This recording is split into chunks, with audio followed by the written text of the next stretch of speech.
Welcome back on the AM show, and today our focus is the budget statement as is going to be delivered by Majority Leader Oseche Mensah-Bonsu. And as promised, we're bringing you all the action from here. We're joined by Honorable Seth Terkper, who is actually a former finance minister. We delve this morning into the 2021 budget statement, which will be presented in Parliament. And don't you forget, we're going to be engaging with analysts, experts in this area to break down the matter so all of us can have a proper appreciation of them. We'll also be in the August House of Parliament at the appropriate time from around 9 o'clock as we hear from Mama V and her interactions with some of these members of Parliament and their expectations. But let's come back into the studio at this point in time and interact with Honorable Seth Terkper. Honorable, thank you very much for joining us.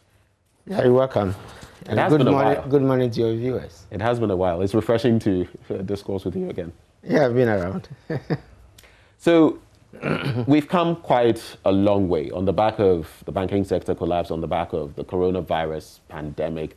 There are so many more things to aggregate, to look at when you look at the basket of our economy and the way forward, especially since the banking sector collapse, or should I say tweaking, and the impact of the coronavirus disease up to this point in time.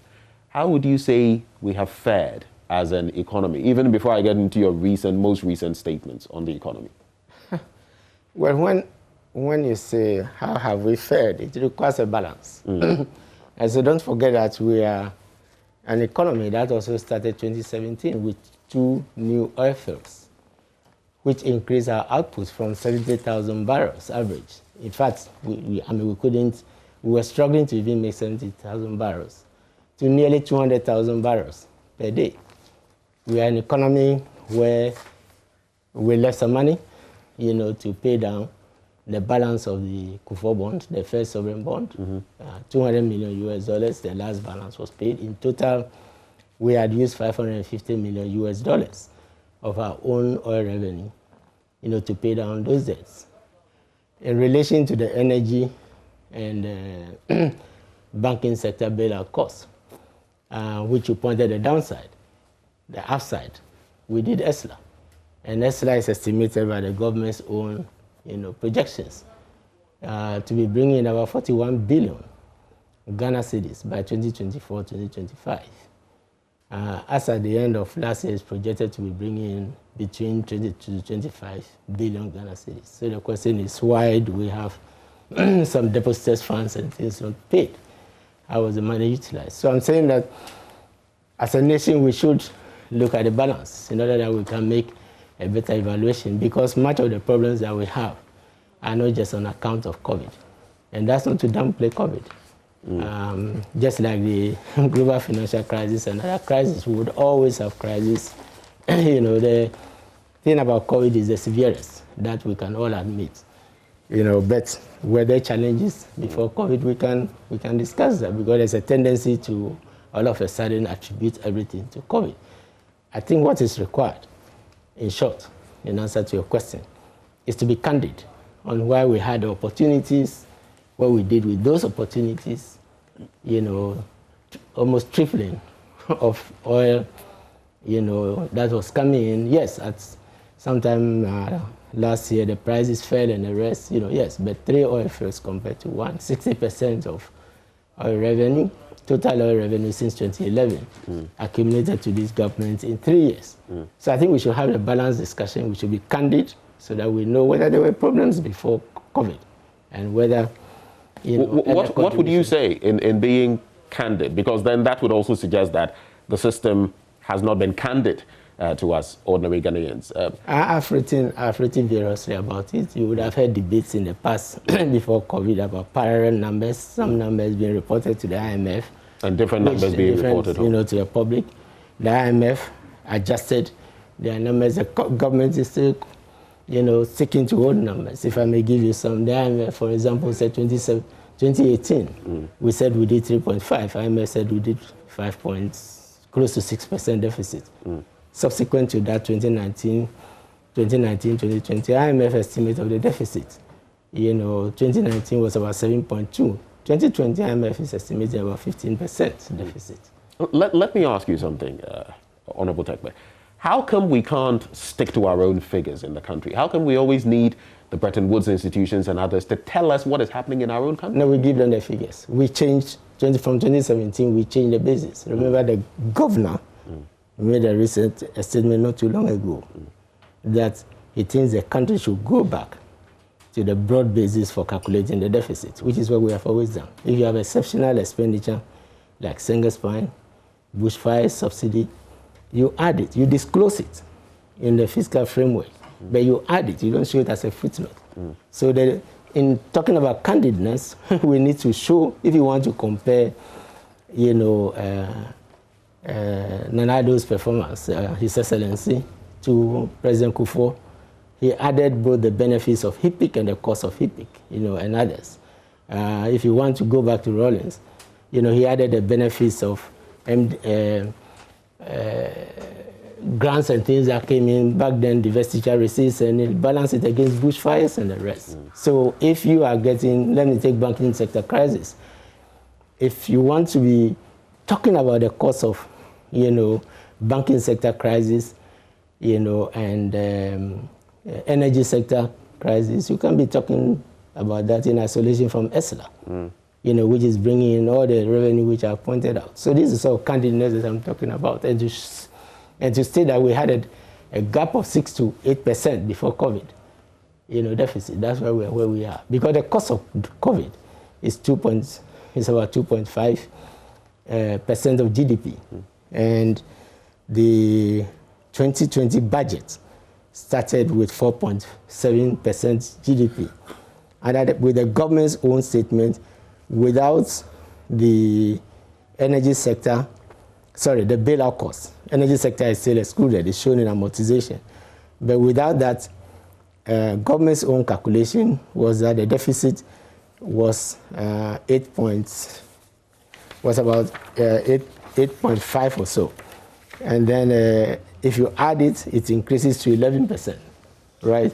So when I say candidate, which measure are we using? We don't have to, you know, depend on the Bretton Woods institutions. We have the budget framework, you know, here in the appendix, which we have used, you know, since the structural adjustment program days. So I'm quoting them to say that we are giving them something according to one framework and telling Ghanaians according to another framework. Well, hopefully in future, we would still be using these same analyses that you are actually putting out there. But an interesting bit is that you've been interacting with, you know, the media, including the Daily Graphic, and in recent times you've been talking about the same that you're talking about, the deficit, the debt stock situation. I've been talking about the yes, for a long time. And you've also mentioned that government must control its spending. It must focus on the productive sector. It must be more austere. But how do you appreciate this in terms of expectations that we had in 2020? When you look at overall GDP, the 2020 target being 0.9%, and currently where we are 1.1% in terms of gross international reserves. The target in 2020 last year, 3.5 months of import cover, and where we find ourselves currently, 4.1 months of import cover. That would paint a certain picture that we have even overshot our expectations. Wouldn't that be? You are on growth first. What you are quoting is the GDP growth. You know, when COVID came, that's not what's in the budget. The budget was more optimistic that we're going to do about 7%. So it's just like in 2015, you know, we said we were going to do growth of about 7-8%, and then crude oil prices fell. And then by 2016, we were doing 3.6% of GDP, and it was all attributed to non-performance. And I think that this is in a very non-partisan way. You know, let us appreciate that when we have crisis, right, it's not a matter of non-performance. You know, because now we are even doing far lower than the 3.6, and the economy has gone into recession for the first time. Went into recession in 37 years, nearly 40 years. You know, so yes, so the economy is facing some difficulties. But then there are the positives, as you said.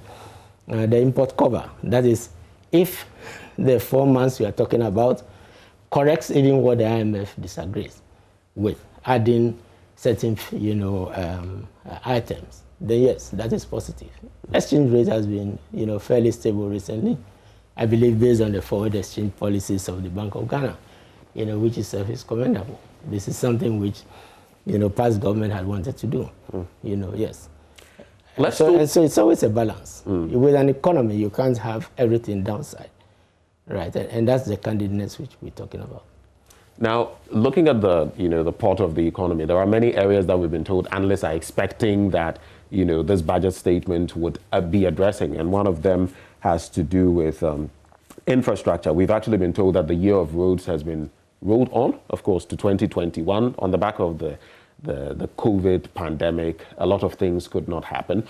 And you look at the Ministry of Roads and Highways accounting for 44% of the budget allocation for the infrastructure sector.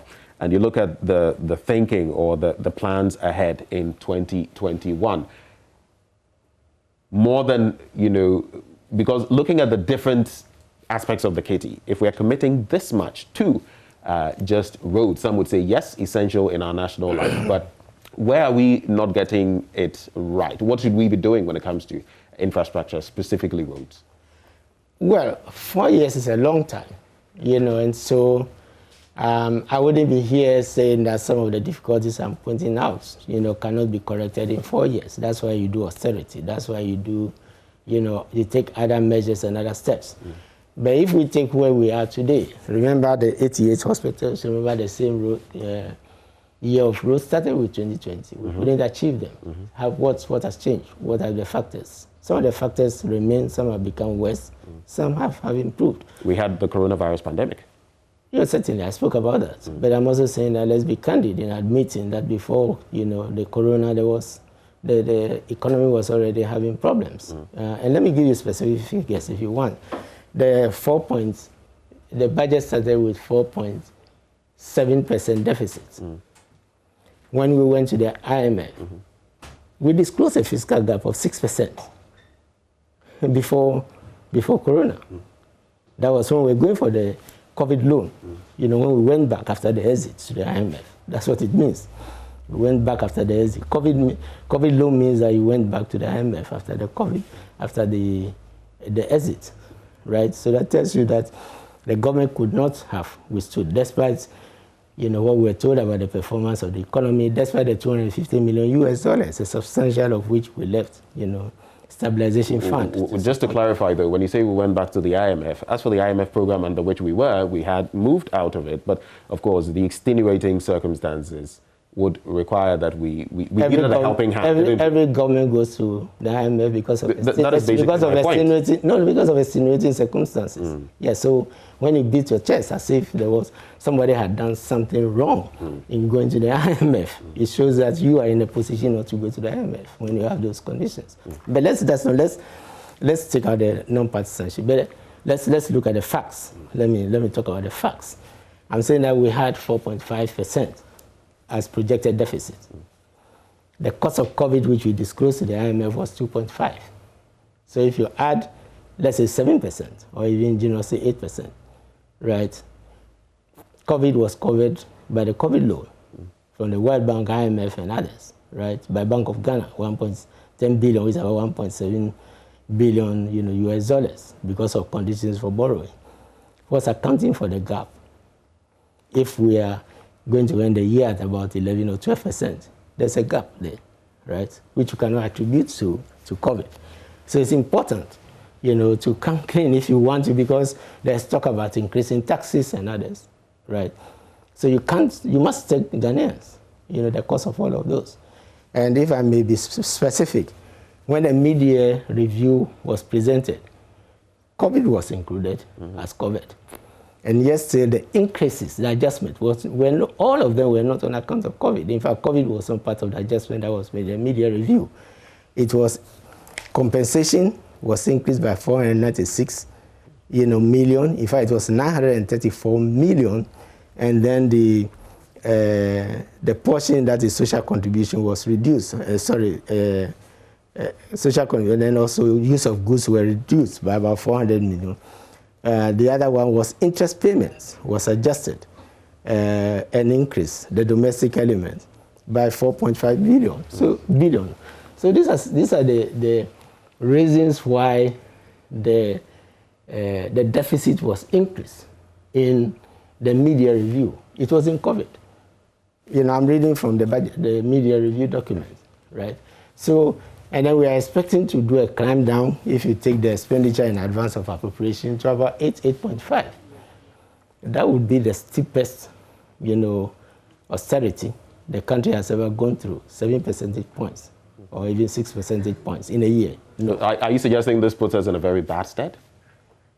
Yeah, the economy is in some difficulty. It's not Seth Terkper alone with saying it. Moody's has given us a warning. The IMF has asked us to go for debt suspension. The IMF has asked us to go back to the path of austerity. The IMF is not a country that comes in only to ask you to do things. The IMF has technical experts, very sound, right, who have had experience with other countries and the rest. So I think that if we are going to be listening to these institutions and what they are telling us about the economy, government saying we're ending at 74, they say 18, we're ending at 11, they're saying you may end up around 15.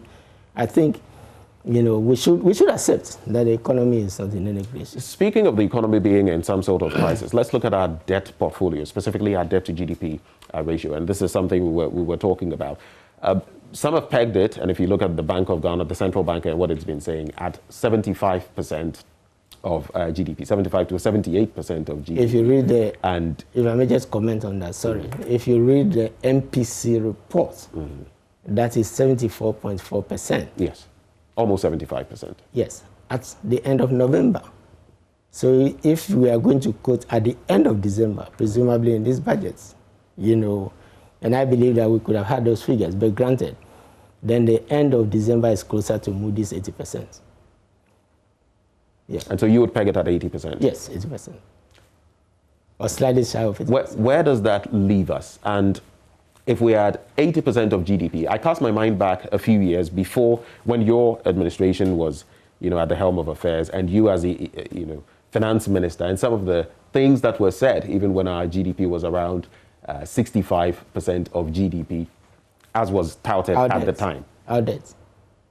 The debt to GDP ratio. Yeah, that was the old basis. Under the new basis, which is the new basis we are using to calculate the 80%. So let's use the new basis. 2013. But at the time, what was the figure? That's when it was 57%. Okay. So we have increased the debt from 57% of GDP to about 80% of GDP in a short. The steepest. The new basis you speak of, what is That's the change? the GDP. When we did a rebasing, remember we did a rebasing. Yes. We did one in 2010, which goes back to 2006. And that is one of the things which we also need to be clear. Because, for example, not in this state of the nation, but the last year, close to the end of the year, the president was quoting the deficit as 9.3. That's the old basis. And even that, there were offsets. Right, there were offsets that were made in the budget, and comparing it to their performance at 4.5, which again, excludes energy costs and the rest. You are comparing apples to oranges. Are you suggesting some financial manipulation when it comes to the figures that are presented? I'm stating the facts. Which is that I'm saying one. Because if you're saying that we were using an earlier formula and now we rebased, of course, which we did, then it means we are shifting between the old system and the current one, delivering figures, which would imply some. That's a fact I'm stating. That's a fact I'm stating. So, the conclusion can be anybody's. Yeah. So let's look at this 80%. And so let me just make a point. You started with, I was going to go to the big push, what we call the big push. The big push, yes. Yes.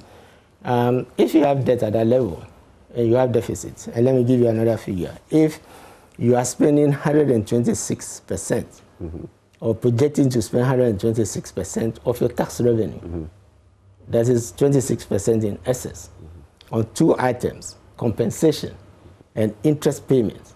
It means that you can't do those financing, of big infrastructure from your own resources, right? Because already you are borrowing to pay interest and compensation. You are borrowing to do refinancing. Okay, so it means that we have to borrow more to do the big infrastructure. So at 100 million for 4 years, billion for 4 years, that's 25 billion for a year, or 4 billion, US dollars for a year. We are going to borrow 3 billion. And half of the 3 billion is to pay old debt. If we increase it to 5 billion, it is to push out old debt, to pay for existing debt and then push it out. So where's the money going to come from? So even the projections in this year of the 5 billion that we're going to get, that already... Yes, it's been taken by... In essence, it's gone, even before we get it. It's gone before, yes. And so where is the additional 4 billion US dollars that is needed for the big push annually? And that's why I say that it's a long 4 years. Maybe we could get, a new oil field, oil prices could rebound and whatever. We could raise this money, we could reduce the deficits, but that means that realistically, that's, if you are going to do austerity, then that ambitious agenda is not going to start this year. Otherwise, you are going to dissipate the debt. That's what it means. You are going to take the debt to maybe 90%. So going back to that 80%, because if even this sum of money is going to create such shocks to our economy, then there's the CARES of Atampa, program and all of that, 100 billion Ghana cedis among more. We'll get to that shortly, but that's what I was talking about, the CARES of Atampa. Yes, being at 80% of debt to GDP ratio, per what you're telling me, per the MPC and all of that, how critical is that? Because when you were finance minister, even at the levels we were then, we were told that we're already at critical levels, unacceptable levels, and supposedly that we were past 60, approaching 70%. You have spoken you have spoken about we were around 70%. But remember, because of the sinking fund, it would have been worse. Because of the sinking fund, we were reducing the rates at which we were borrowing. We could probably have projected it for the benefit if I, okay. So we were reducing the rate of borrowing. And I'm saying that situation that was described as worse under the new basis, which is the 2013 basis, GDP basis, is 57%. It's not even up to 60%. And we are now exceeding the close to 70% or 70% that was described as DAR, and we are getting to 80. So if 70% was DAR, even under the old basis, which is now 57, how else would you describe 80%? At 80%, what would be the real difference in terms of the possibility of debt financing? You've already started talking about that, what it would mean, even some of the inflows we'll have, it will go straight into if you go borrowing you are using your tax revenue to do what I've pointed out. So the markets will ask you, where are you going to get the money to pay? Because the IMF has already said we are in heavy risk of debt distress, and it's asking us for debt suspension. That is, suspend the payment of interest, suspend the payment of principal, pushing it. It's not a good solution, but they are saying under the circumstances that you have, if you want to meet other commitments, then go for debt suspension. And that's because as a middle income country, we can no longer go for debt relief, where the debt will be forgiven. That's an extreme possibility, right? So if he's saying that, you should go for debt suspension, then you can understand the implications of your question, which is that you have to do more strenuous. And at 70, we did the same thing. I was on a roadshow, heading towards 70.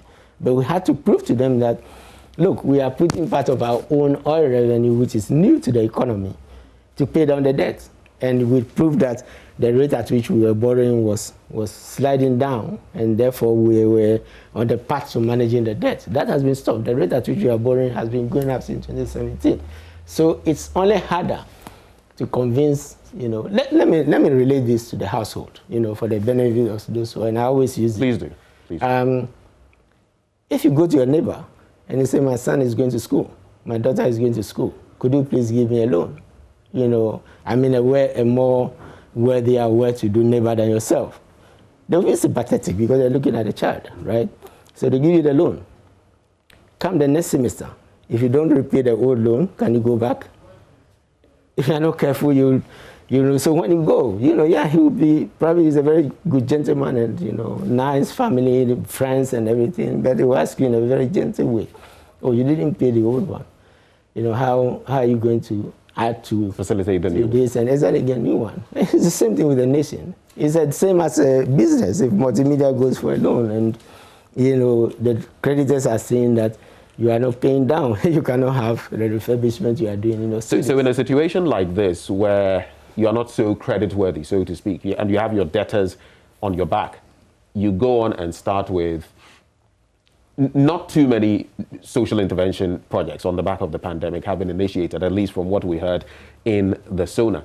But one thing that stands out is the Ghana Cares or Batampa project, and that is quite a huge sum of money that we are looking at. That is actually what I was breaking down. That's 100 million billion I was breaking down, and came to the conclusion that if all your avenues, including the new borrowing, cannot even meet current commitments, where are you going to get the 4 billion to undertake them? So is this then not feasible? Is that what you're saying? Well, anything is feasible, because even on the financial markets, you can have the vampires, those we call the vampires, giving you money, only to be at high interest rate, to be at, and so if you feel it, inevitable. But when you get to that point, that is when some of the lenders and others would ask you for, you remember the two words, policy credibility. And policy credibility is, has the IMF endorsed this? Has the IMF endorsed your path to, austerity?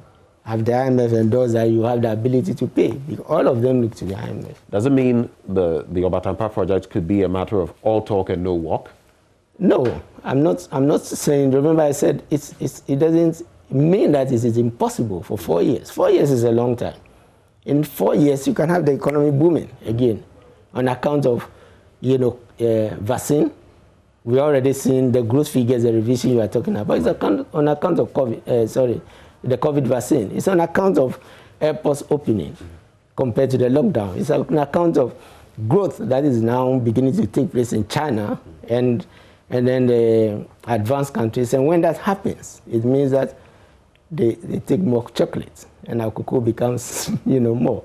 On the other hand, when there was a crisis, gold, which was used often in exchange for the dollar, was doing well.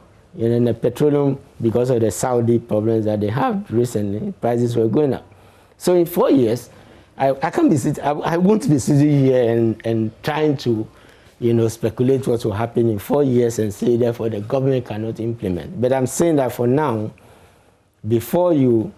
for now, it seems difficult. I'm talking specifically about 2021. And I'm saying for 2021, and maybe 2022, which is why you often have 3-year IMF programs. Right. You may have to do austerity before you get to that point. Otherwise, the outcome is more borrowing, and your debt is already at distress. I'll pose one last question on the debt to GDP ratio. But before I do that, let me just acknowledge that we've also been joined via Zoom by Dr. Ebu Texin. He is actually an economist with the University of Ghana. Doc, thank you very much for joining us. I believe. Thank you. Yeah, yes. So, good morning to your viewers and listeners. Great. We've also good morning to Honorable Terkper. Hi, Doc. Good morning. It's been a while. Right. Yes, We've also been joined by Mr.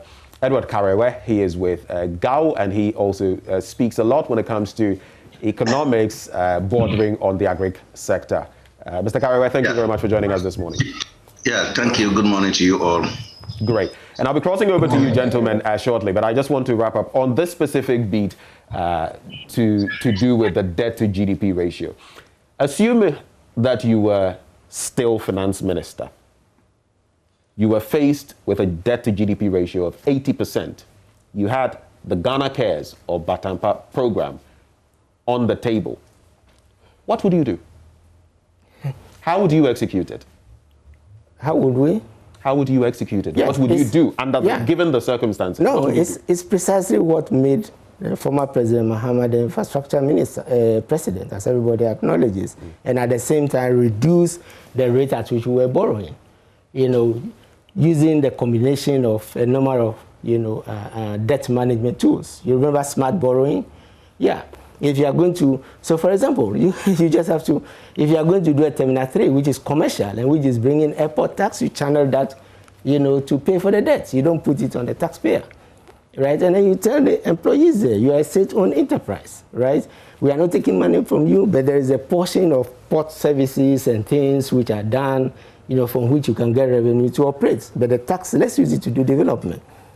The same thing we did with MPS, right, which is commercial. We took the foreign exchange that is flowing to Ports and Harbors Authority. And we are saying these are taxes that are being paid by Ghanaians. So let us use it to expand, the ports, right?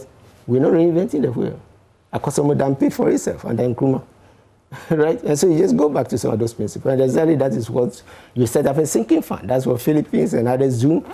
If you must borrow, as I was illustrating, you must learn to pay. If you keep postponing, as we were doing, and you don't create a sinking fund, additional, you don't pay down even with 3 oil fields. No. So those are the specific. What you would do. I mean, that's what we did, which I believe yielded results. I'm saying that the rate at which we were borrowing, the graph is there. Unfortunately, later you could show it to your viewers. It shows that it was going down. It's in the debt management report. The graph is there. It's in the 2019, budget. I didn't bring that one. So we were borrowing better under your tenure compared to now. In fact, there was a point at which we were repaying more than that's the rate. The only way in which the rate will go down means that you are repaying with the help of a sinking fund at a slightly faster pace, than you are borrowing. The first time that happened, and that's the only way you start since HIPIC. You start that, that experience, which has flipped from 2017. So smart borrowing, per what you're saying, not actually being actualized. But let me come to... And some of them are in the books already. Some of them are in law. In fact, this is what I was talking about. I mean, you can see, this is before 2013. This is the rate at which we were borrowing. And then it started going down, right? And then you can see from 2017, it started going up again. And this excludes energy sector debt. So you can see that even though you can see that the rate at which this is the gross, the total. You can see that it was going up, but started to flatten. That is because of this slope. Now it's good, that is going up again, and this is also going up. Okay, all right. So I don't know if because these are not visual for us to see, yes. At least we're trying to break them down in such a way that you can understand. We'll also add some snippets so you can visually see what exactly we're talking about. But let me move on now to Dr. Ebu Turkson. Now, in the 2020 budget statement, we were looking at, generating income. And if you look at the income we actually brought in as a country, some 67.1 billion Ghana cedis. But you look at the expenditure, 84.5 billion going into different aspects of the economy, compensations, to employees, interest payments as a country, interest payments alone amounting to 21.7 billion. Then you look at grants to other government units, 15.6 billion. The capital expenditure, the all-important capital expenditure that all economists talk about, pegged at 9.3 billion. Goods and services, 8.3 billion. Others, 3.1 billion. When you look at all of these shortfalls, year in, year out, making projections, not meeting the projections, how would you say that in the budget statement, this first budget statement in 2021, how would you say that government should go about tackling the issue of revenue generation to ensure that we are able to close the gap when it comes to our income and expenditure? Thank you, Ben. The point I need to make is that I think 2020 was an exceptional year. And I think I'll be very unfair to the government if we judge the government in 2020. Because obviously the projections that have been done for the year 2020 was for us to do better deficit to about 4.7. COVID hit and economic activity and government had to support. That was the reason why our budget has been thrown off, and that is precisely why our debt to GDP ratio has increased. And so I will not use 2020 as a yardstick. But moving forward, I should think that the case of our Stampa project is supposed to be a 3-year project. And the funding for that is the 100 billion. We don't necessarily have to raise all of the money this year. And if I remember, about 70% of that money is going to come from the private sector. I guess what we need to look at now in terms of this year's budget is how to raise more revenue. And in the 2020 budget, it was one of the policy options as to resource the Ghana Revenue Authority, both logistics and even in terms of the personnel, so that we can raise more revenue. I was excited to learn from the president's statement that there are plans to turn our ID card numbers into TIN numbers for everybody. I mean, this is a time that we need to equip our revenue agencies to pursue those self-employed informal sector workers to begin to pay income taxes. I think domestic revenue mobilization should be key. Whatever efforts that we want to put in to recover the economy, we cannot only rely on a few to pay income taxes. And if you look at the developed countries, the main source of revenue are income taxes. So we need, as much as possible, to get the kind of revenue to do that. In addition, we also need to pursue rigorously the collection of property rates. I think that alone could even help our district assemblies to fund their activities in a year and to take some of the pressure off government. And so it's critical that the government will look at these tax initiatives to increase our domestic revenue mobilization. I mean, our recovery will depend so much on that. Our recovery will also depend on the extent to which our government is able to invest in infrastructure, because it's also key to generating jobs and employment. And I'm saying this because if we have the infrastructure to provide that conducive atmosphere for businesses to thrive, I think that it's something that will be an attraction for foreign direct investment. Don't forget that over the last 4 years since 2016, when we went to the IMF, our economy had done so well until March 2020 when the pandemic hit. And over that period of time, we were able to attract some automobile giants into the economy. Other firms were also coming in. In fact, what is very refreshing to note is that over 60% of the firms that have come into under the 1D, 1F are into agro-processing, which is quite critical to our development. We need to add value to our agriculture output. We need to produce import substitutes so that we reduce our reliance on imports. And so it's critical that the government will provide all the necessary support, business environment reforms and all of that, to provide that conducive atmosphere for business. They need that. They need that support from government. And so government will be able to do this if government is able to raise its revenue. I'm one person that is not too much concerned about debt to GDP ratio, even though at the levels that they are now, they call for concern. And I'm saying so because over the last year, we've had to support households and businesses so that the impact of the COVID could be minimized. And therefore, if our debt to GDP ratio has increased because of that, I should think that once we recover and we expand the economy, in the medium term, we should be able to manage that debt. We are not the most heavily indebted country in this world. Before you proceed, now you say we should, in the short to medium term, be able to overturn that debt. But the fact still remains that being at 80% per what we are being told by the MPC is not a healthy place to be. In fact, we could slip into economic oblivion if we are not careful. Are you suggesting that that is not a cause for concern? No, I'm not saying that. The point I'm making is that we need to, when it comes to the debt GDP ratio, we need to do a content analysis and stop talking about the ratio. What went into the higher debt to GDP ratio over the last year? Were the reasons why we paid our debt very good reasons? I mean, if we are going to borrow and have a debt to GDP ratio of 200% of our GDP, and we've used that to expand our economy, and we've created jobs, and everybody's working, and our economy is vibrant, I don't have any problems with that.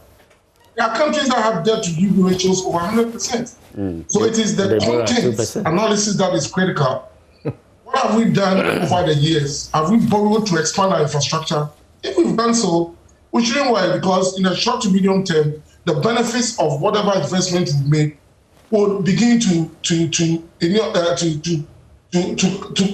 come to Ghana. And at that moment, we will notice that we will be able to repay our debts in a more comfortable way. We cannot say because of our debt to GDP ratio, we are not going to recover this economy. This year, government has said it might expand the tax net. It's looking for more revenue. And in the interim, as we look for more revenue, we should devise ways in which we can borrow in a very efficient way.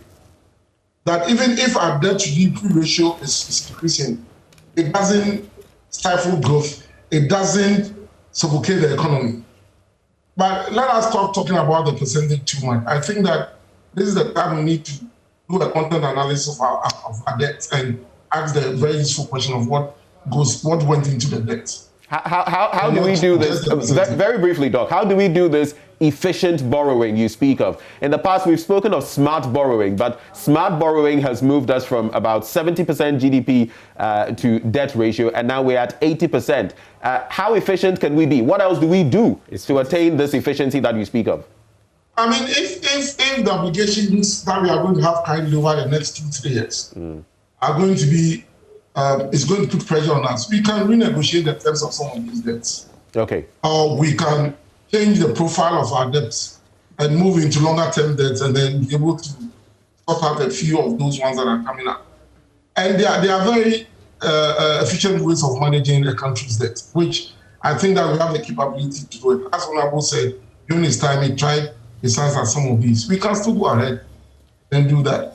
But I don't want us to get too bogged down on our debt to GDP ratio and look like our economy is not doing well. I know economy is doing well, and like I said, it could be a cumulative effort of what has taken place over the years. And we should have confidence that if we are able to fund this test of our program, which I think is a very good program, we should be able to recover our economy by 2023. Okay. At that moment, when our economy has recovered and we'll be able to expand our economy, I think that at that time we should be able to manage our debt to GDP ratio well. All right. I don't think this is the time for us to begin to talk about that. We need to look at how to recover that. People at home, they are looking for work to do. People have lost their jobs. Businesses do not have business. And we need to take a critical look at how we can get people to work as soon as possible, how we can get the economy, businesses to get the support they need to begin getting to their normal production levels. And I think that is more critical than... I have to sneak this by you before I move on to Mr. Carrera, but back to you, Dr. Terkper, very briefly. The revenue mobilization that you speak of, yes, indeed, we are bumping up the numbers. It's a problem we've had. We're bumping up the numbers by linking our different cards to about some 15 million plus people. But that would not necessarily change the situation, would it? Some economists have said that we shouldn't bump up on taxes. Others have said that maybe there would be, if all the initiatives we have brought to bear to alleviate the suffering of businesses and all of that, if we introduce any new taxes, it would hamper all of that. Do you feel that is the way to go in this budget statement? Should we completely avoid any new taxes? Sure, we should completely avoid. If you are looking to recover our economy, you don't introduce new taxes. I mean, so what we need to do is to be able to efficiently collect more taxes, not introducing new taxes. I mean, there are a lot of people who earn income in this country that do not pay taxes. Let us see how we can rigorously pursue them to pay taxes. And I think it's very critical. The government has over the years, I remember in the 2020 budget, that was one of the policy initiatives, how to improve policy resource mobilization. I think that if we put in enough investment into our revenue agencies, both in the retraining of their personnel and equipping them with logistics, we should be able to increase our revenue mobilization and not necessarily introducing new taxes. We could also focus on taxes that are there, but because of issues with logistics, we are not able to mobilize those revenues. We can go ahead and mobilize the revenues. And it's important that we take a look at this. I would not expect the government to introduce a new tax if it is looking to recover the economy from the effects of the pandemic. Mr. Carrera, now you are with the Agriculture Workers Union, and you've also been monitoring the activities, goings on, I should say, as far as our economy is concerned. As far as agric, is concerned, on the back of the pandemic, the economic, situation currently, what would you say have been the lows in 2020 when it comes to agriculture that you would want to see being addressed in today's budget statement? Well, again, 2020 was a special year. And then what happened in 2020, sometimes you can excuse government for some of the developments in 2020 because it was the pandemic. And even though agriculture was not directly affected by the COVID, because agriculture is also linked to other sectors of the economy, they had an indirect effect. For that matter, if other sectors of the economy are constrained, certainly it will also constrain agriculture. And that is what we experienced last year.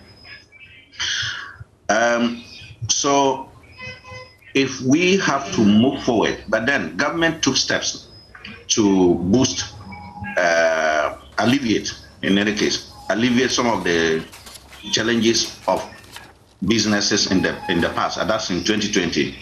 If you take the fund that was available for SMEs, the agriculture sector did not benefit much because there were some conditions to attaining that particular fund. You needed to have a TIN number and so on and so forth. You know, we thought that was not the right time to impose those strict requirements for the purpose of giving out that fund. Once we were in crisis, you need to relax some of the restrictions. More importantly, we were yet developing the TIN system. It's not yet fully grasped in the country. So it denied, or the agriculture sector was denied of that funding, not because of anything, but because of the qualification. Now in 2021, you can see that because the entire economy has been in chains of debt, we are thinking that it is only the agriculture sector that can be used to consolidate the economy, because it has been the least affected, it has been resilient to a large extent. So we should deepen the support for the agricultural sector.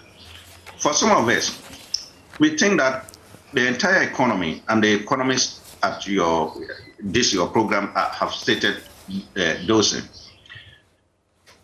The borrowing is not necessarily bad per se, but where the borrowing does not lead to increased production, then it has problems.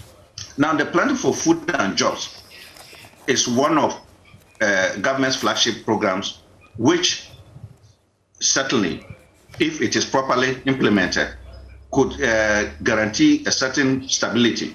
Okay, let me just chip in this bit, Mr. Karewa. If you say if properly implemented, planting for food, and jobs, what has not been properly implemented about it? How do we better, make it more efficient, more effective? For instance, we are told that the Plan for Food and Jobs has created over 2 million to 3 million jobs. Now, but if you create that type of jobs, and jobs that do not pay social security and they do not pay income tax, certainly it doesn't add much to our economy. By what Dr. Texan said, that we are moving into income taxes, where employees are also part of those who give the income taxes.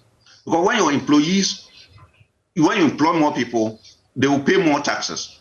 And when they pay more taxes, government will have more revenue out of it. But here is the case that we generate employment, and that employment, even that, they don't pay taxes and they don't even pay social security. It leads to indecent jobs being created. And we in labor certainly would like jobs that have quality, jobs that guarantee, their future is guaranteed, jobs that have job security. But the jobs that have been created, they don't appear to have job security in terms of social security into the future, in terms of even contributing directly by taxes to the economy. So that part of the implementation is not something that I think should be the case. I think that it's an employment model which is not good enough for us, and government should not be at the forefront of creating indecent jobs. Right. Now, if you look at the figures, Mr. Karewe, when it comes to the budgeting allocation in terms of the year 2020, you look at what has been put forth when it comes to agriculture compared to other sectors. Some people complain that with agriculture being the backbone of the economy, we should be committing more. Are you looking forward to more money being committed to agriculture in the 2021 budget? Yes, that should be the case. It's not only about the allocation, it's also about the efficient use of those allocations. So far, what has been allocated to agriculture, we also even have concerns about whether or not those allocations have actually reached their target groups. We have had instances where truckloads of fertilizers have been smuggled out. We have had instances where subsidized fertilizer has been given to people who are not farmers. They are middlemen and women, and they now sell it at exorbitant prices. We have instances where wrong seed, certified seed has been given to farmers. You know, it's not only about the allocation, it's also about efficient use of that allocation. So, well, if you look at agriculture and other sectors, the allocation for agriculture is low, which needs to be scaled up. But we should not just think that scaling it up per se will necessarily lead to the desired results. We need to scale it up and also improve on the efficient use of those resources. What we have experienced in the past is that more of the allocation that is given to agriculture is used for human resource development, training, and so on. It does not go directly into production. So we also need to segregate the allocation to know what proportion of the allocation goes into direct agricultural production and what goes into the peripheral activities, which cannot on their own make impact unless we get the direct production going. Right. Let's at this point take a little bit of a breather before we come back into the studio. And we're going to be engaging some Ghanaians. We're going to hear from ordinary Ghanaians with regard to what their thinking is ahead of the budget statement from the Bono East region. We are looking at the Upper West region, the Volta region, the Ashanti region, and even here in Greater Accra. We're actually going to start with the Bono East region. What have you been saying? Let's take a listen. Let's watch this. One budget statement. This afternoon we hit the streets of Techiman yet again to have the take of residents on which areas the wish government could pay much attention to so far as the development of this area is concerned. The agri sector, which has over the years been the backbone of the local economy, is one area the people here wish government could channel more resources to in the 2021 budget. You know, we keep on saying all the time that agri is the backbone of our economy. But it looks as if we don't give much attention to agri in Ghana. And it is very problematic. You know, I mean, about 3 weeks now, I've received complaints about cocoa farmers. That, I mean, when they go to most of the cocoa buyers, they don't even give them money. And they are very worried about this. So I expect the government to, push more money in the agri sector. A lot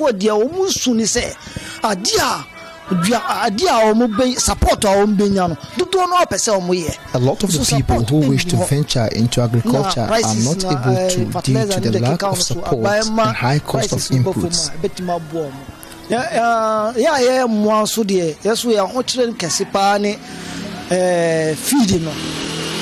Feeding no ni boyedi munkanka poultry farmers ni boyedi papa soya beans ni boyedi. Animal farmers are also affected heavily by the high cost of feeds. Government needs to intervene to save the industry. Prices in the bottom betimanya jumaya mamunusu betimanya jumaya because our structures no da wa mema fa workers more than 20. Na say mema juma no say ya 20 no ina obi abeko fie akwakwada te boy kakra be ma ye ho han kakra. Aside the agri sector, The people here expect government to focus on improving the terrible road networks of the region. Kwai de enya kura kwai nkanka techima ha babia ya do a edi aduane efiri wuram eba market kwai no nye utimi dua ba ewie. We have terrible road networks, and this is in a way affecting farmers in the region, especially in the rainy seasons. So government needs to look at the road sector.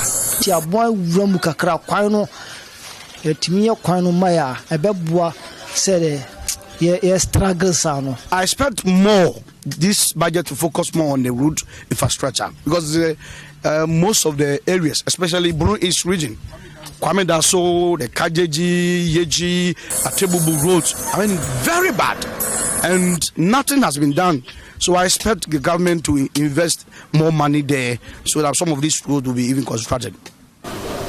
Unlike Malam Hasher and John Isaac, Malam Huda expects the budget to focus on providing policies that will help in improving the living standards of the people. I see this scanning in the school, and I different project now. Yeah, my I don't think we have to channel all our resources into road and school constructions. We have to also look at improving private businesses as well.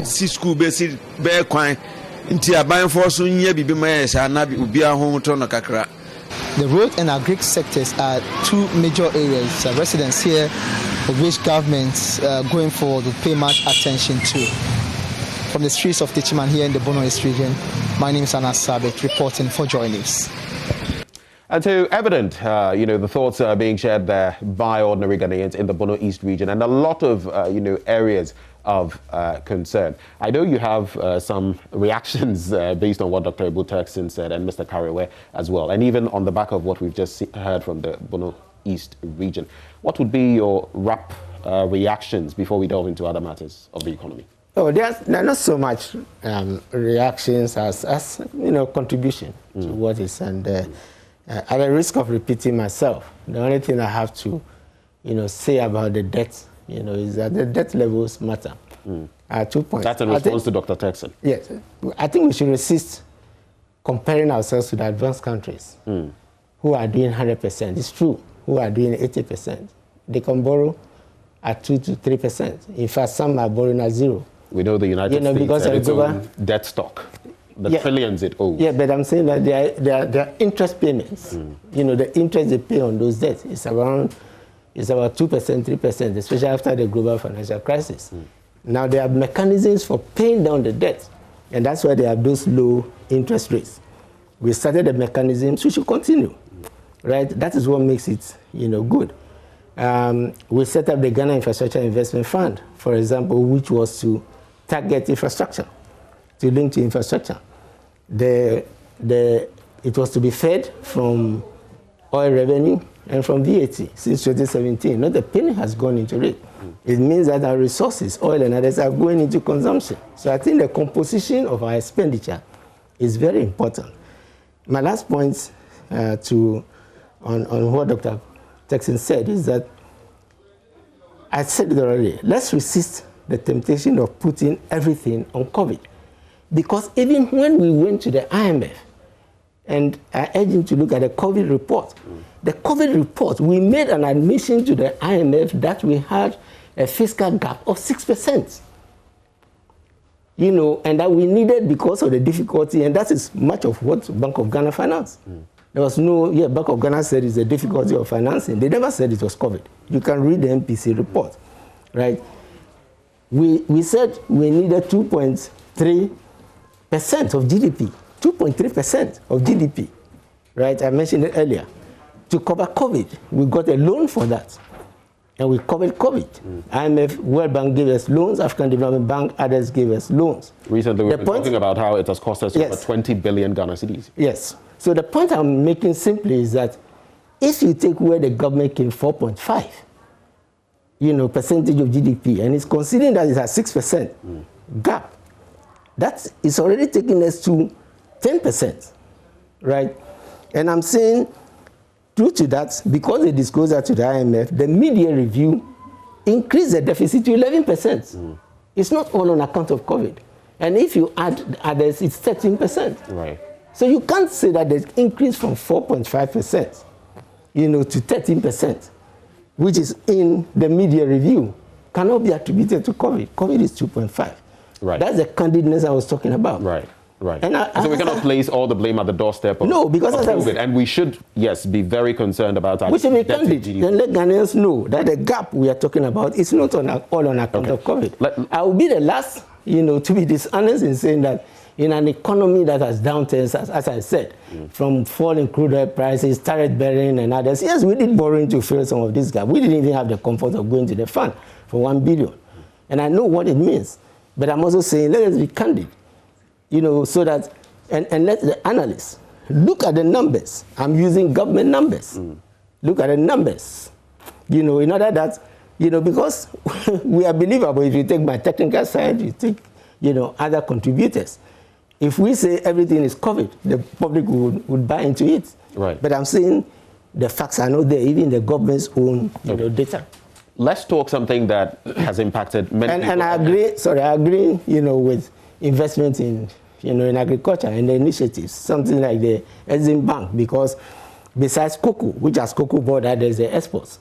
You also need a non-traditional, to add value, agro-processing and the rest. And that's the essence of the Exim Bank, to channel those resources like cocoa board does to help, the non-traditional exporters. That's the essence of setting up the Exim Bank. Okay.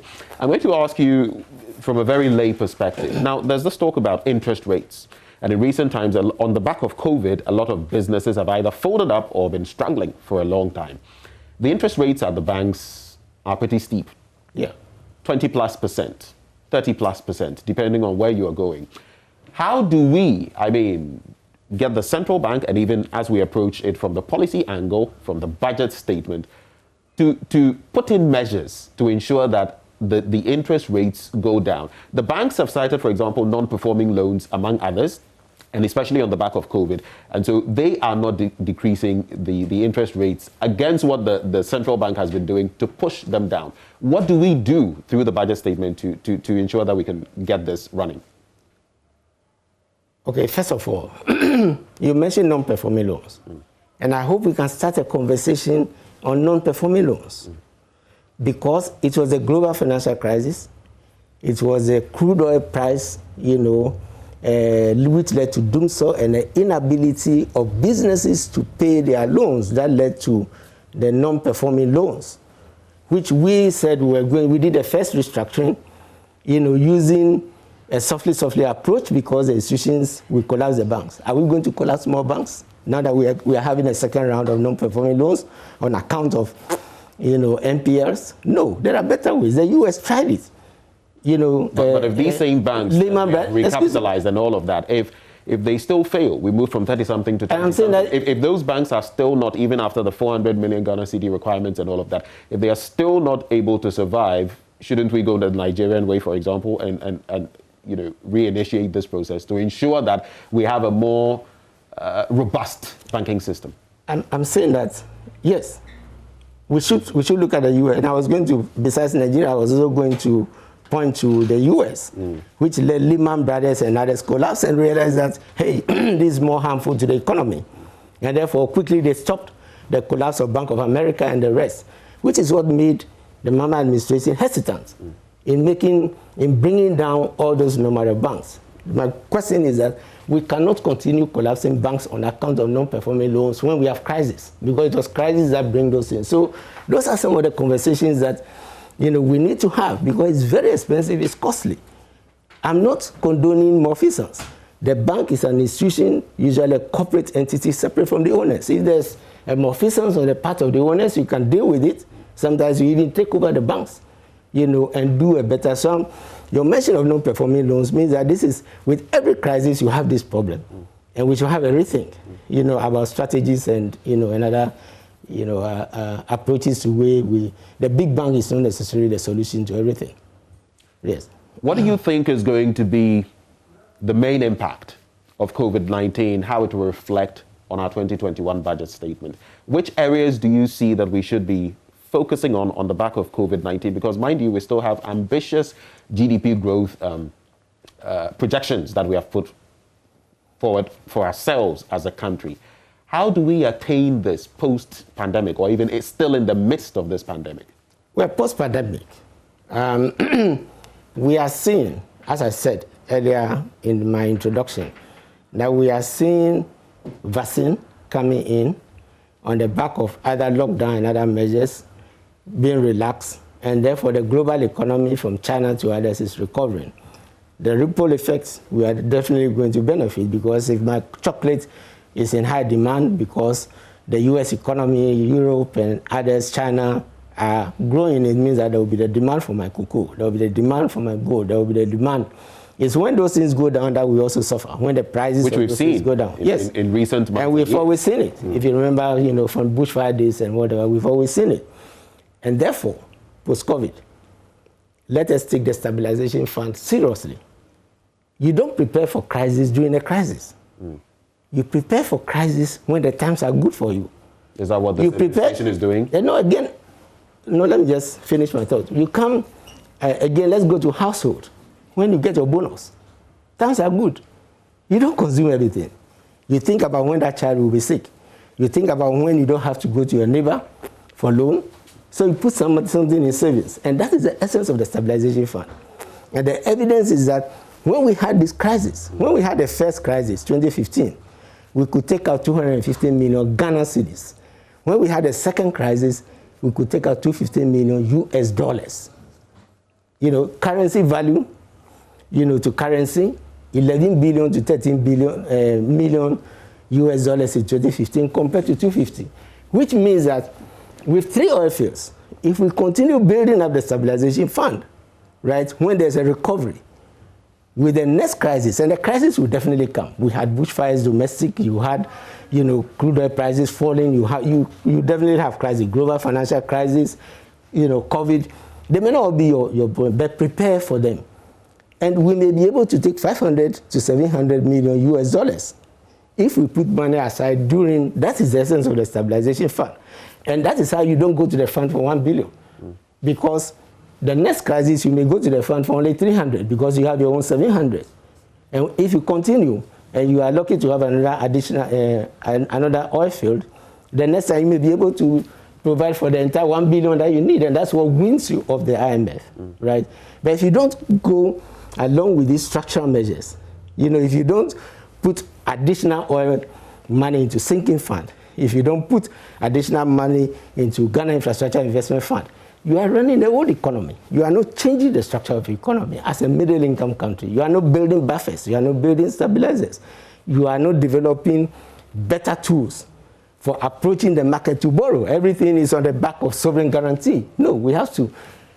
Terminal 3 and Terminal Port were not on the back of sovereign guarantee. They were on the back of escrow revenue that we said we were going to put aside. Let me also say that we should be careful in saying borrowing.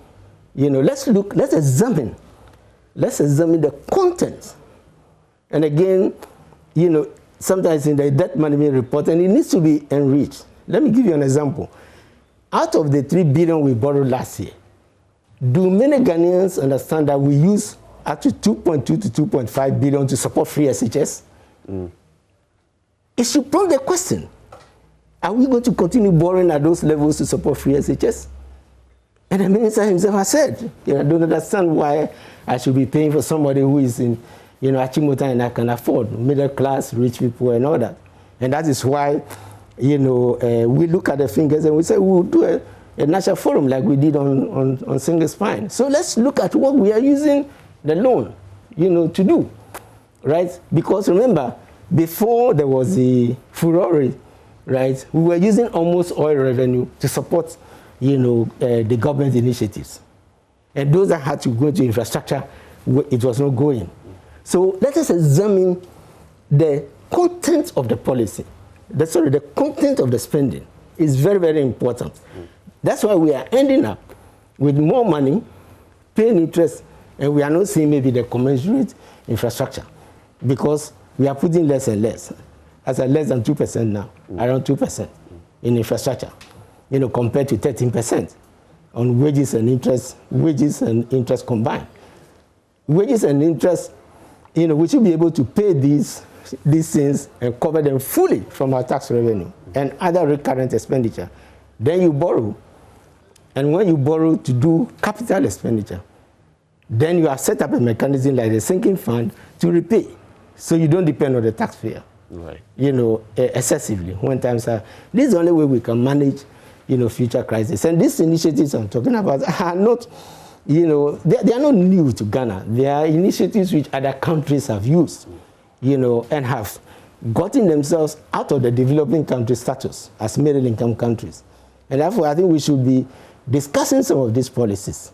I think we should have a habit of discussing good policies. Right. There are good policies from all governments. And if we discuss them, maybe as a nation we can have a consensus on some of them. Dr. Ibu-Turkson, let me come to you at this juncture. And I want us to talk about growth in the private sector. In recent times, of course, a lot of mention being made of some policies, even including the Cares of Atampa program, to spur growth. But it's not going to be that simple, is it? What would you say should be done by this administration on the back of the 2021 budget to spur growth, especially in the hard-hit private sector on the back of COVID-19?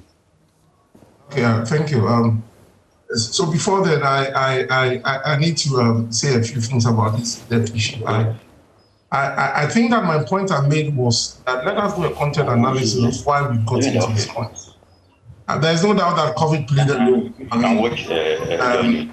Whatever way you decide to take a look at it, it had an impact. If we do a content analysis also, we will know where we've come from up to this point. What is even going into our beds. Now, I don't have any problems if our Cares of Atampa program, they are going to need to borrow money, support businesses to create jobs, and then tax those who get into the jobs, and then use that money to go and repay the loan. So it's important that we take a look at how we are going to raise funds for a good program like the Cares of Atampa program. In fact, the private sector are looking forward to this program because they need support to get back to their production levels before the COVID. Businesses have been lost. People at home, there is no demand. Some sectors are still not recovered. And there's the need for us, as much as possible, to provide the needed support in the business environment and even financial support to firms that need the support to get back to their production levels. And this is why the CARES, the second part, which is the revitalization, is quite critical to our growth. So that in the next year or two, the private sector should see government coming up with initiatives that will directly affect their production and their expansion. Now, the one you want to, like I keep on saying, is at the center of this Cares of Atampa program. The light manufacturing industry that the Cares of Atampa program is looking at is for us to begin to increase production in pharmaceuticals, the auto industry, machine tools. These are sectors that are also quite critical to our development efforts. But not only production of machine tools would provide a strategic support for our for industrialization drive, but it will also offer jobs, because these are labor-intensive economic activities that if we provide a necessary support for a private sector to begin to produce these, not only are we going to offer employment to a lot of people who have lost their jobs, okay, but we are also beginning to add value and even export. Dr. Turkson, other regions within a sub-region. Right, I would have you hold your horses briefly there. We're going to briefly connect to Mama Vioso Abaji, who's in Parliament. She's actually interacting with the Member of Parliament for the Inshiaeso constituency, Dr. Stephen Amwa. Mama V, if you can hear me, let's have that interaction. Let's hear the thoughts of the MP ahead of today's budget statement. Absolutely. It's good that he's a representative of the people, so he knows how they feel. People are certainly not expecting extra taxes. What should your people of Inshiaeso who are watching you, what are your expectations for this budget? What is in it? Yes. Thank you very much. My regards to the entire Ghanaian community. And I would like this opportunity to wish the First Lady, Mrs. Akufo-Addo, Becca. I wish her a happy birthday and pray for God's guidance and protection over her life. Of course, you've picked it from taxes, which is extremely important as part of our fiscal policies. I'll touch on that, but I'd like to give just a brief picture so that we all get clearly what's happening. Of course, when you're talking about budget, it is a constitutional requirement from 1791 in our constitution, and also from our PFM, Public Financial Management Act 2016, 21, it also requires that. So it is a legal requirement. But then we need to understand the picture. Budget has three main lines: revenue, outlays or expenditure, and then the differences will give you the surplus or the deficit. And when it comes to revenue, where you are talking about one aspect of it, which is the taxes, we have taxes, we have debt inflows, we have grants, royalties, and co. And so it means that the capital structure of every country in financing her projects basically comes from tax you collect, or debt that you manage that you borrow, or grants and others. And you know, Ghana, of course, basically is about tax or borrowing. I wouldn't want to talk about it. But and we've borrowed a lot, by the way. It depends. I agree. Relatively, it depends. And of course, you are not wrong. Oh, you don't see that we've borrowed so much? It depends the levels. It depends on the circumstance. Because the situation we are having now is described as an outlier situation. If you go to the PFM, okay, if you go to the Public Financial Management Act, it tells you that situations such as this, where we are having public health situation, war, epidemics and co, we even suspend policy targets, fiscal policy targets and co. So certain things can happen outside the normal line. But talking about taxes, of course, looking at the situation we are in now, it wouldn't be very prudent for the government to leverage taxes too much. Even if it will be done, we need to do that carefully, selectively, so that it wouldn't impact negatively standard of living. It wouldn't impact negatively standard of living. It is extremely important. At the same time, just as you are complaining about our debt levels, which I agree to some extent, what do? We need to finance our project. We need to finance our programs. So this is one of the most difficult Herculean tasks when it comes to budget presentation in our country. I don't think we've ever experienced this before. This is extremely very difficult situation. But I trust my government. I trust the people who are putting these documents together. And also, one would expect that, of course, there will be hope. So should we expect some freebies, stimulus packages? I think the COVID-19 economy is still prevailing. And for that matter, yes. But of course, I don't expect it to be as much as we were having a few months back or a year ago up to now, because gradually we're going to get out of this whole situation because of the injections that we are having now, and then the situation which is being curtailed. So going forward, we need to really sit down and have, projections and plans that at the same time will mitigate the impact that this hardship is having on the people, and also make sure that the country is sustainable in terms of its policies. And we need to, of course, definitely we have to reverse to our fiscal targets and rules or policies, because it's extremely important. It is extremely, every budget basically is about your debt levels, it's about your fiscal balance, i.e. inflows and outflows, and it's about how you manage your debt and stuff like that. And also the picture of the macroeconomic indicators, and then how you forecast your revenues is extremely important. Absolutely. I like to be real. You're representing the people of Inshai, so as they watch you this morning, what would happen to their pockets after the reading of these budgets? I am expecting that they wouldn't have to expect too much, because we are still at the embryonic stage of the COVID-19 budget. But of course, they should expect that there will be some policies that will still cause some relief, and then probably relieve them from the probably hardship they are going to because of the COVID-19, and then the productivity which is almost seized on our market. There should be resumption of all these things, and I'm sure organically, if I say organically, gradually, progressively, they should be expecting something more in their pocket, but not just immediately the budget is ready. We want to be realistic with what is happening on our market. I'm tempted to say, because of where you're coming from, the crack, you bet you more. I don't think it will be prudent for us to pay more. I don't think so. I don't think so at all, because we are still in this COVID-19 economy. And of course, for some time now, labor force, you remember even the private sector, the president said in his State of Nation address that about 770,000 their wages have been reduced, which means their disposable incomes have been reduced. About 42,000, yes, or 420, I think it's about 42,000, they've lost their jobs. So you realize that even the inflows to the individuals and the entities, we are having problems now. And once your disposable income is reduced, of course, there's a restriction on your spending and things are hard. So you don't have to increase their hardship by imposing more taxes. But of course, we should find a way, there should be a point of convergence to ensure that the same way we can sustain the economic structures of this country, socio-economic structure of this, the same way we have to bring relief also to the people, so that, of course, gradually we can get to where we are supposed to get to. Okay, just finally, people are also expecting jobs.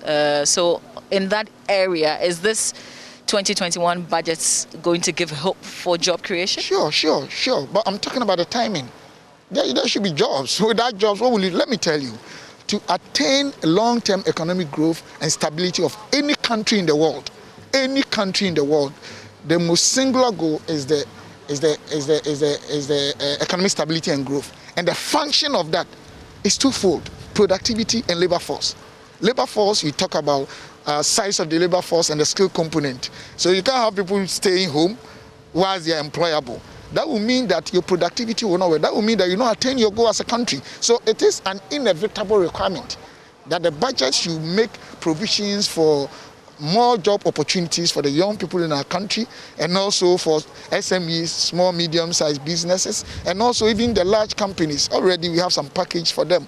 The president made mention, and I think we need to do more. So for job creation, it is an inevitable requirement that will also ensure that the young people in our country will have hope, and also ensure productivity, and will ensure that, of course, there's capacity usage of our labor force. So it's something that, my dear, we need. You can't do anything about it. Just that we should be a little bit patient because of the situation. Gradually, we'll get into that situation. Okay, well, as former CEO of Maslock, I guess that we will have more interactions after the budget is read to see if this truly meets the expectations of the people, or it solves the ordinary problems that we face as ordinary persons every day. So we wish you the very best with this budget.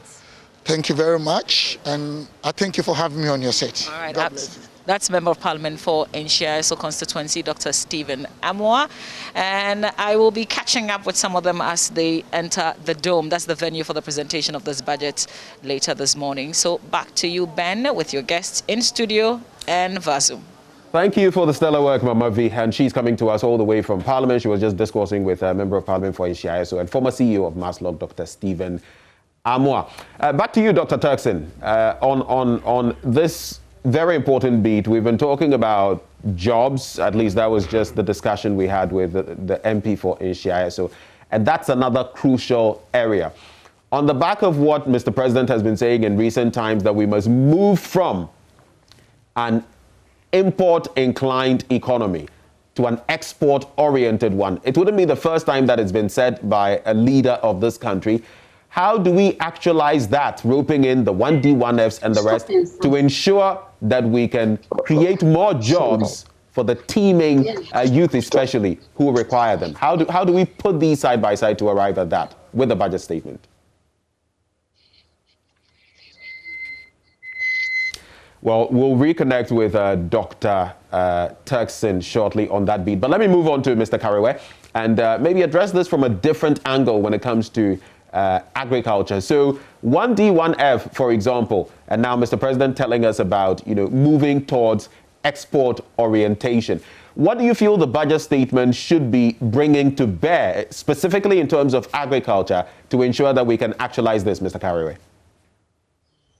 Well, it's a good reminder of what we all dream for since independence, to industrialize this country and then also to create more jobs.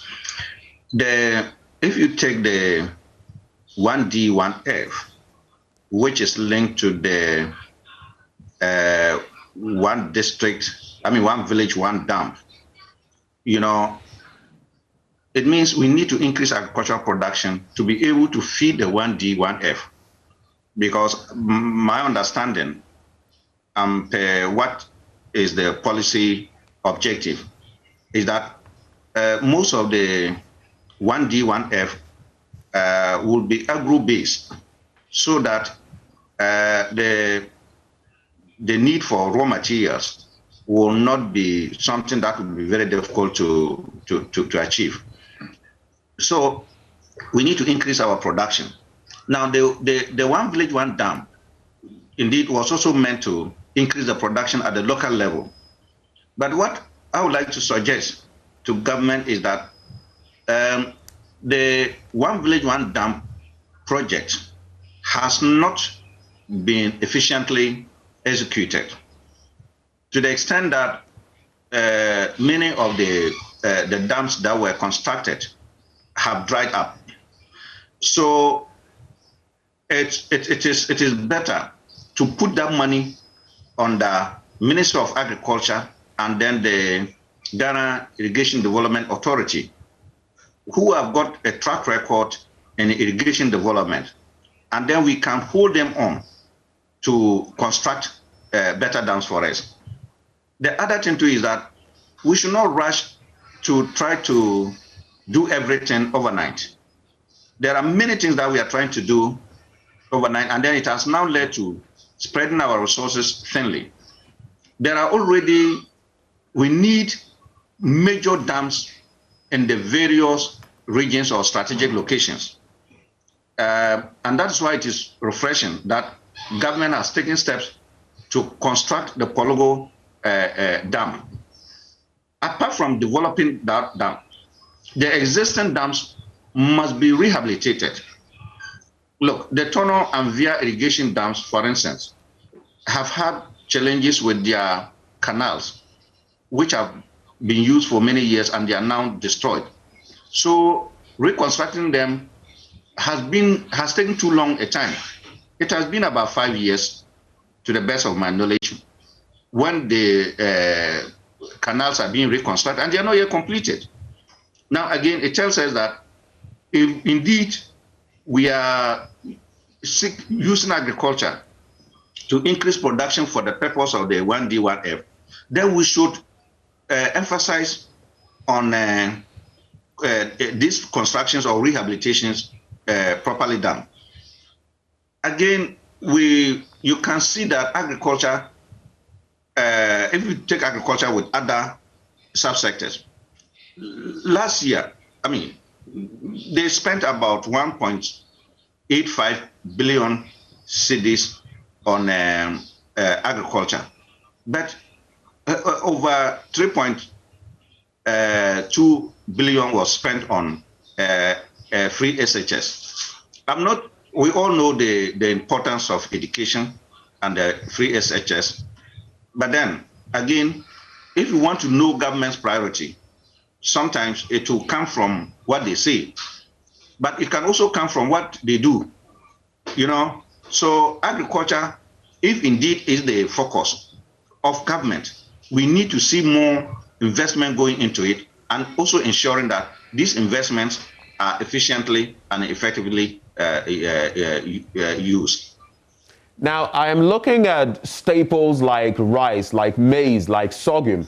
And over the years since 2017, I should say, the first year of this administration, coming till now, the sort of self-sufficiency or staple sufficiency we have had.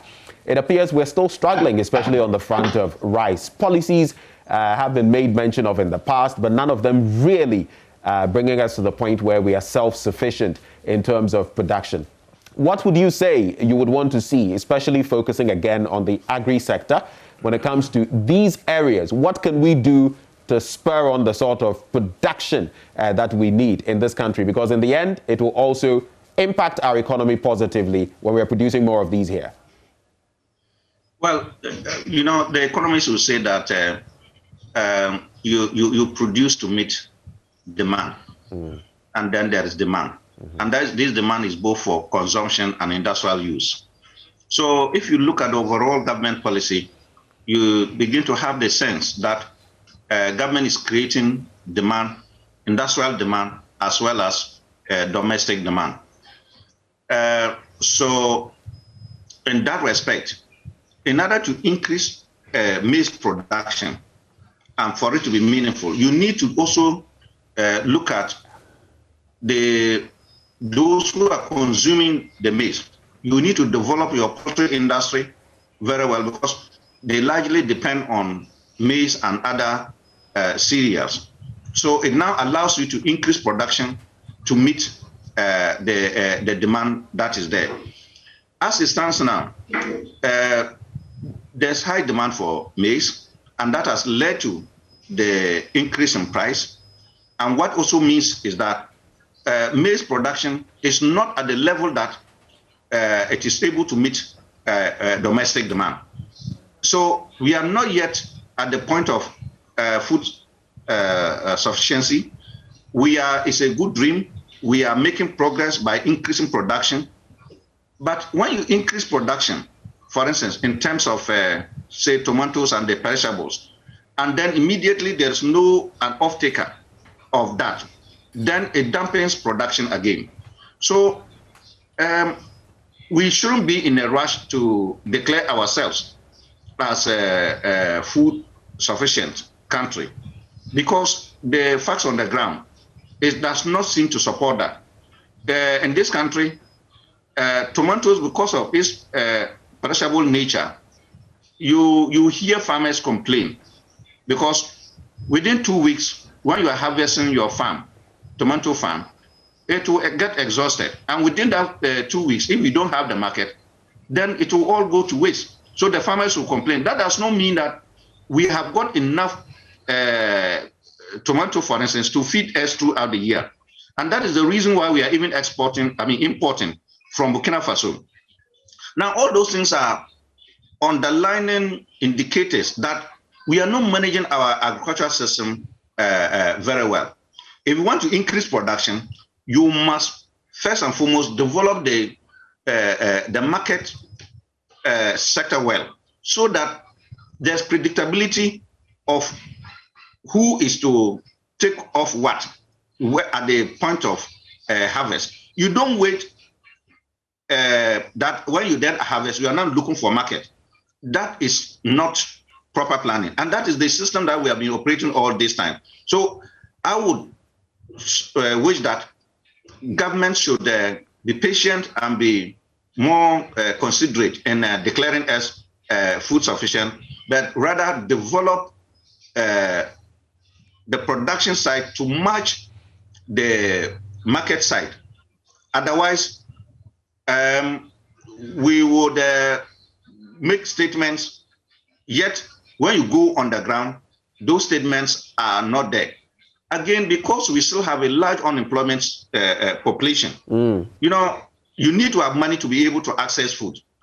So if the people do not have money to access the food, and then the figures, as we are told, are there, then what does it mean to them? You know, so in all these things, I think that government should be more moderate and then humble to say that, yes, we are on the path of growing our economy to food sufficiency, but we have not yet gotten there. We have made this much progress. We need everybody to help us with ideas and support to get there, than to declare that we are food sufficient when we have not yet gotten there. Thank you very much, Mr. Kariwa. Let me come back into the studio and run this by Honorable Seth Terkper, who also is still here with us. So we've been talking about jobs, and interestingly earlier, I mean, planting for food and jobs, 1D, 1F, a number of these policies being implemented to ensure that there is job creation. And in recent times, in about September last year, we heard the figure of 2 million. Recently, we heard one of the ministers designate, talking about 3 million jobs that had been created. So I'd like to find out from you, as we wrap up on this belt of the conversation and also introduce our next guest who will be joining you, what is the real state of our job creation, at least from where you sit, and what do you think we can do? Because I'll go back to the point that COVID has impacted every economy on the planet. People have lost their jobs on a massive level. How do we spur growth in, that section of our national life per the budget? When COVID struck, even the IMF, and I mentioned, and I say even because they are known for austerity, balanced budgets and others, so they made an exception. And they said countries should, look to prioritizing health expenditure. Prioritizing health expenditure. Then they also, provided, funds. They also provided funds, and we benefited from it to help alleviate the effect of COVID crisis, right? And it was